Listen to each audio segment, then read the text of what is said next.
Hello fellas and welcome back to the Invader build. In the previous episodes we enhanced the interior with few scratch build details.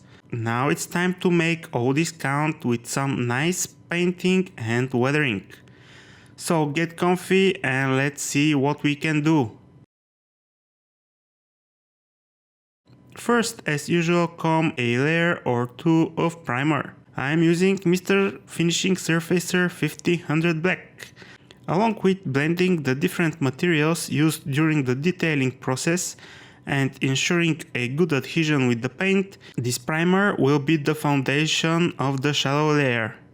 That's why I make sure that it will reach every nook and cranny. The primer has very good covering capabilities, so that's not hard at all. Next comes a layer of silver on the areas with high traffic and potential for paint getting worn down to bare metal. Here I use Tamiya's LP11, which is a very good metallizer, and on top of that it is pretty durable, which will be very welcome later on when we will do the hairspray chipping. Regardless of its toughness, I applied some clear varnish over the silver before applying the hairspray. Next I applied another layer of black primer. The idea here is to unify the surfaces once again for the purposes of black basing and the shadows.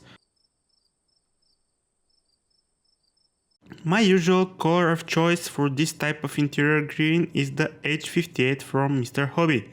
Another great option if you want to use lacquers is their US interior color set and the zinc chromate type 1 in particular. When it comes to the choice of colors, it gets rather difficult. Looking at reference images, you can see all kinds of color combinations, ranging from full black to mostly interior green and everything in between. So once again I used the artistic freedom card and went for pretty much all interior green everywhere, except for the horizontal surfaces and those above the windows to account for the anti-glare measures. As far as airbrushing goes, I applied the paint in mottled fashion so we can bake in some color variation in this early stage. I was careful not to apply too much paint in the corners, the recess areas and other places where there is not too much light, in order to take advantage of the black primer and to start the formation of the shallow areas. The control pedestal and almost all other small details will get a coat of flat black paint. Some of the plumbing and the control cables will remain green as they appear to be in the same color as the interior of the aircraft. The black paint I use is H12 flat black from Mr. Hobby, and it is diluted with their own acrylic thinner. I also added a drop or two of acrylic paint drying retarder from AK, so that the paint does not dry on the brush and also get a little bit better self-leveling capabilities, which will reduce the brush marks. For some of the details, black will be the main color, while for others it will be the base for their true color, for the same reasons that we did the black basing on the entire interior. Having the paint well diluted also helps with the smoothness of the application. On the other hand, the coverage is not that great, so everything will need 2 or 3 layers. This is a delicate job and the time spent here is time well spent.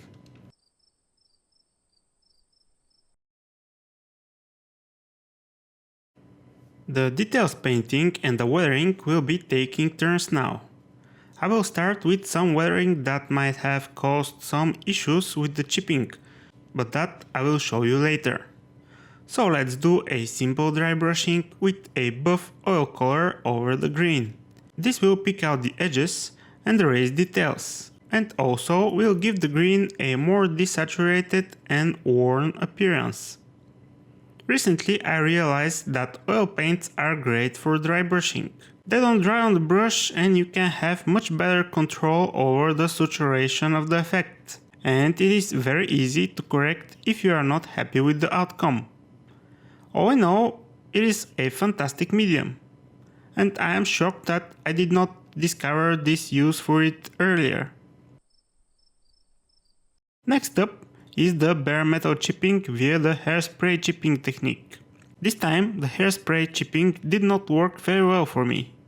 Although I applied plenty of hairspray, removing the paint was rather hard and took a lot of time, and in some places due to the pressure I went all the way through bare plastic. So not really happy with the result, I went to correct what I can using some Runefang steel acrylic paint and a fine brush. On the black surfaces like the seat, the central console and the control column, I wanted to do some non-metal paint chipping. To do that I used dark grey paint and a fine brush. Next I went on to complete the bare metal chipping with a silver pencil. If you want to use such pencil, have in mind that it works on matte surface. But when the planets align in the right way, the results are pretty convincing in my opinion. Now it is time for another round of dry brushing, this time on the black panels. Here I am using neutral grey oil paint from Abteilung. You can see that even without the help of thinners, it is possible to clean up if you have done a messy job. And I like this feature a lot. Now let's do some detail painting. To enhance the various knobs and buttons on the radio equipment and other stuff that I know nothing about, I will use medium grey color so it does not pop too much. A little is good, but too much is not good. Here it is important to touch only the top surface of the knobs. Not that it is impossible or particularly hard to fix a mistake, but it takes extra time. And there is always a chance to inflict some extra damage trying to scrub away the unnecessary paint. I also base coated with the same grey color some of the details that will have different colors, because it is much easier to cover with red or yellow than the black primaries. Getting some more vibrant colors is very welcome. So with some inspiration from my reference images, I will paint a few levers in red as well as the fire extinguisher. Some of the levers will have a yellow color, but that will come a bit later. If you feel that I'm glancing over or skipping some steps, it is because it is impossible to squeeze such a long process into a short video. If you want to get into much more detailed versions of this and my other builds, visit my Patreon page. The link will be in the description below the video. The canopy switches and levers received the same treatment, after which I masked around the canopy door frames and painted them yellow as per the references. I initially tried to freehand paintbrush those, but quickly abandoned the idea.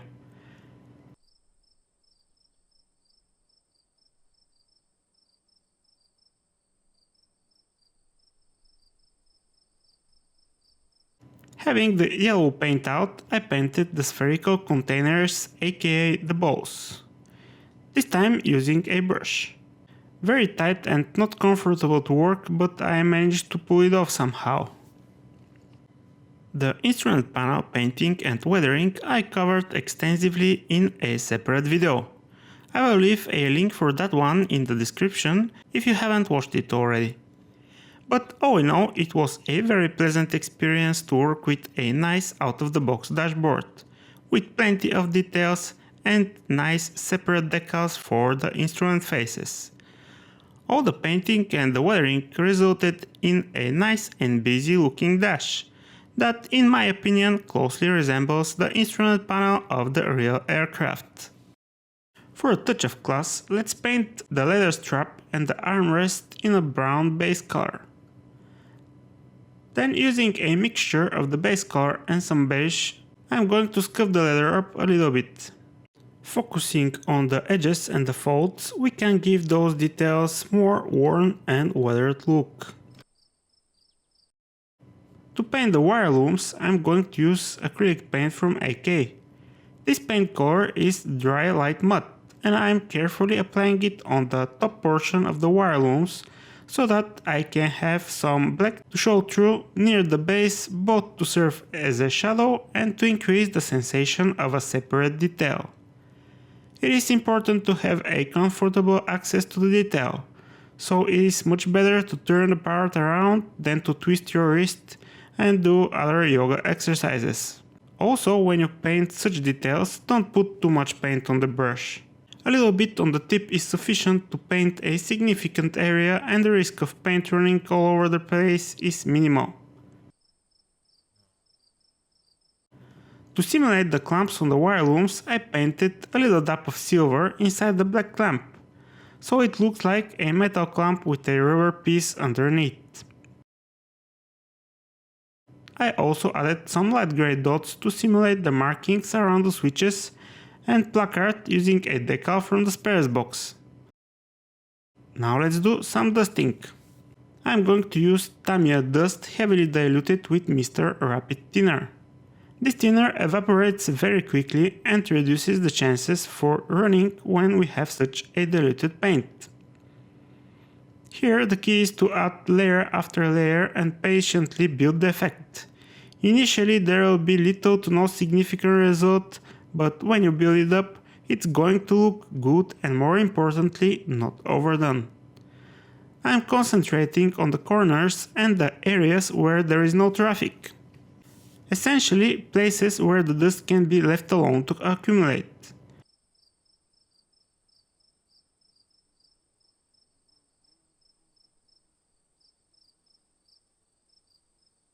The final step in this weathering stage will be to apply the wash.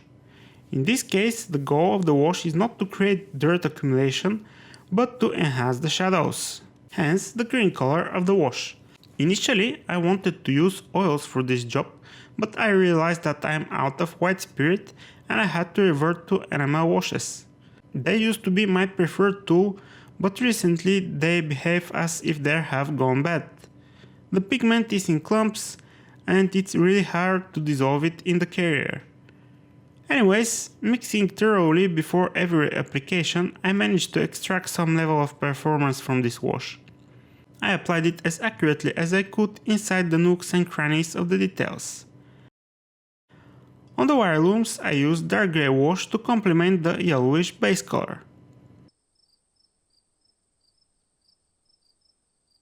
After the wash had its time to dry, I removed the excess using Q-tips and micro brushes for the tighter spaces. And with that done, our interior weathering is complete. If you are watching this video as I publish it, I want to wish you Merry Christmas and all the best for the new year. The next episode of this build will come on 14th of January 2022, as now I'm going to take a break for the holidays. Until then, happy modeling, fellas!